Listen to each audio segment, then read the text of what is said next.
Anguko la Prince Andrew kutoka ufalme hadi kuwa skendo. Hadithi ya Prince Andrew aliyefahamika kama Duke wa York, mmoja wa wanachama wa ufalme wa Uingereza, sasa ni hadithi ya onyo kuhusu heshima, skendo na aibu ya umma. Kutoka kwenye urafiki wa hadhi ya juu hadi kwenye madai ya kushangaza. Maisha ya Andrew yamegeuka kutoka hadhi ya kifalme hadi kutengwa kabisa. Hili ni saga la Andrew Mountbatten Windsor. Andrew Philip Albert Mountbatten Windsor alizaliwa mwaka 1960. Alikuwa mtoto wa pili wa Malkia Elizabeth wa pili na Prince Philip.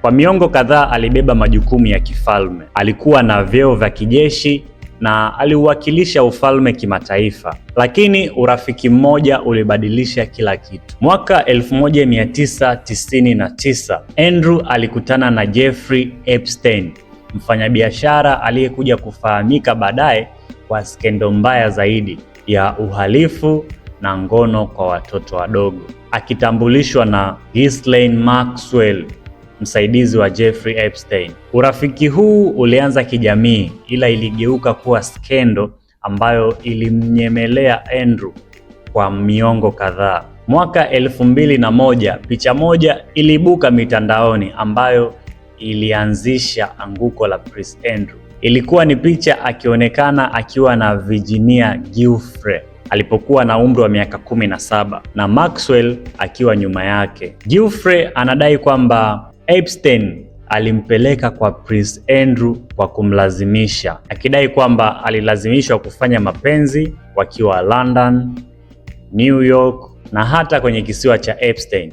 Andrew amekana madai yote hayo, na sio mara moja bali mara kwa mara. Wakati Epstein alipochunguzwa kati ya mwaka 2005 mpaka mwaka 2008, Andrew aliendelea kuwa na majukumu yake ya kifalme, na kwa mujibu wake alijitenga na Jeffrey Epstein mwaka 2010, lakini urafiki huo na matokeo yake haukufifia. Mwaka 2019 Novemba, katika mahojiano ya BBC Television Newsnight, Andrew alijaribu kujitetea. Hakumbuki kukutana na Giuffre na akauliza uhalali wa picha hiyo maarufu ikimwonyesha yeye akiwa na Giuffre, na kutoa alibi maarufu akiwa kwenye Pizza Express huko Woking akiwa na binti yake Beatrice.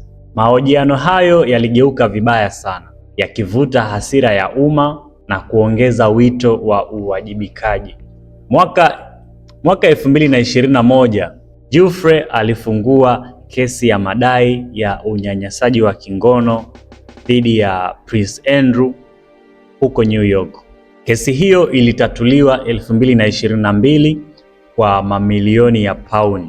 Andrew alionyesha majuto makubwa dhidi ya urafiki wake na Jeffrey Epstein, lakini aliendelea kuwa na msimamo wake kwamba hana kosa na hajui kosa lake ni lipi. Mwaka huo huo Malkia Elizabeth alimfutia vyeo vyake vya kijeshi, udhamini wa kifalme na majukumu ya umma. Skendo haikuishia hapo. Mwaka 2025, baada ya kifo cha Giuffre na ufichuzi wa machapisho yake baada ya kifo chake, Mfalme Charles wa tatu alimfutia vyeo vyote vilivyobaki. Sasa hakuwa tena prince wala hakuwa Duke of York. Alibaki tu kuwa Andrew Mountbatten Windsor, na alilazimishwa kutoka Royal Lodge. Heshima zake za kifalme ziliondolewa.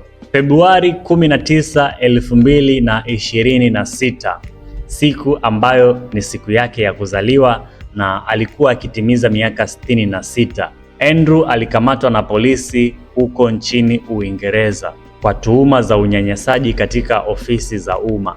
Madai yanayohusiana na yeye kuhusika na kushiriki au kushare taarifa za siri za ofisi za serikali na biashara ya Jeffrey Epstein wakati wa utumishi wake. Alishikiliwa zaidi ya masaa 10 akichunguzwa. Nyumba zake pia zilipitiwa na kuchunguzwa tena. Ingawa hili halihusiani na madai ya ngono, lakini ni sura nyingine ya anguko lake. Licha ya kukataa uhalifu huo, lakini bado aibu yake kwa umma ni kubwa, na uchunguzi unaoendelea unaweza ukafichua mengi tusiyoyajua kuhusiana na Prince Andrew. Hii ni Kwa Undani, mimi ni Credo.